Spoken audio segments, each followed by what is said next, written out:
Kako odpreti predal za digitalno odpremo dokumentov?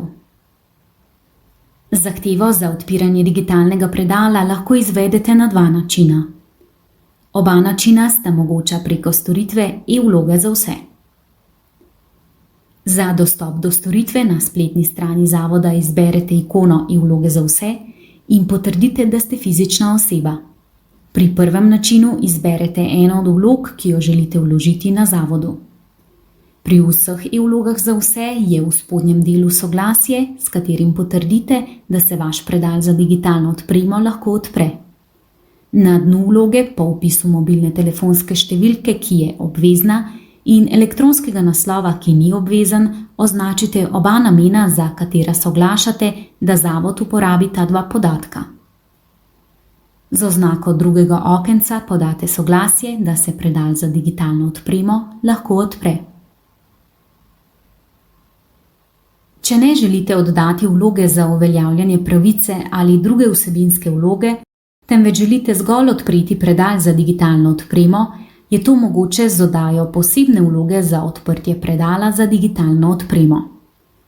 Na seznamu e-vlog za vse poiščete vlogo z nazivom Izjava za podajo soglasja ali spremembo podatkov za digitalno odpremo.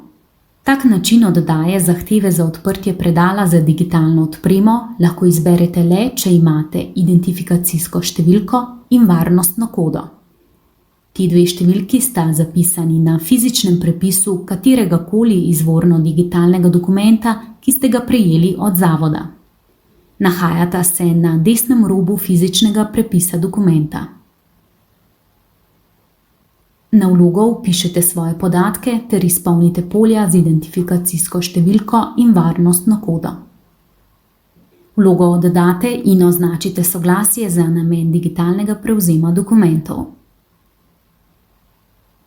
Po uspešno oddani vlogi, s katero ste podali soglasje za odprtje predala za digitalno odpremo, boste na posredovano mobilno telefonsko številko prejeli klic delavca zavoda, ki bo opravil avtentikacijo. Med avtentikacijo bo referent preveril vaše podatke, med drugim tudi mobilno telefonsko številko in elektronski naslov, če ste ga vpisali ob oddaji vloge. Po uspešno izvedeni avtentikaciji bo vaš predal za digitalno odpremo odprt. O odprtju predala boste obveščeni tudi z SMS sporočilom. Kmalu po opravljeni avtentikaciji boste prejeli obvestilo o prvem prejetem dokumentu s splošnimi informacijami o predalu za digitalno odpremo, ki ga morate prevzeti in s tem dokončno potrditi zaključek postopka digitalne odpreme. Želimo vam prijetno uporabo digitalnih storitev Zavoda za pokojninsko in invalidsko zavarovanje Slovenije.